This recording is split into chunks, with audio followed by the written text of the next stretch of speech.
مزید تفصیلات دے گے واسطے ہمارا رپورٹر بلال فیروز جوائن کو تھا۔ جی بلال، کیا تفصیلات ہیں؟ جی بالکل، رسانی روڈ پر کوئٹہ کا علاقہ ہے رسانی روڈ، جہاں پر ایک نجی بینک کے اندر کیچی بیگ کا شہری ہے علی نواز زہری، یہ اپنی والدہ کے ساتھ جو ہے بینک میں کسی کام سے تنخواہ نکلوانے کے لیے اپنی والدہ کی وہاں پر تشریف لے کر گیا تھا، اور وہاں پر جو ہے ایک معمولی سی جھگڑے پر سیکیورٹی گارڈ نے جو ہے اس کے اوپر فائرنگ کر دی، جس کے نتیجے میں یہ جو ہے موقع پر ہی جاں بحق ہو گیا،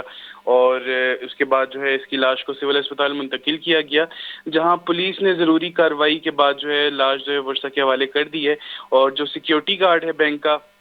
اس کو بھی گرفتار کر لیا گیا ہے، اور اس کے اوپر بھی جو ہے مزید پولیس کارروائی کی جا رہی ہے۔ جی بہت بہت شکریہ بلال فیروز، ہمارا کوئٹے سے تفصیلات دے گا منچوکی زانی کوئٹے مروچی صحبت تیرگواری جیسی ویلی پیشت کر نجی بینک کا جیسے سیکیورٹی گارڈ تیرا نیاماج کو تے یک ورنہ کے افتیمات امریا جیسے اتکا بیتا تنخواہ کشگا لسانی روڈا نجی بینک کا ای ویل پیشت کر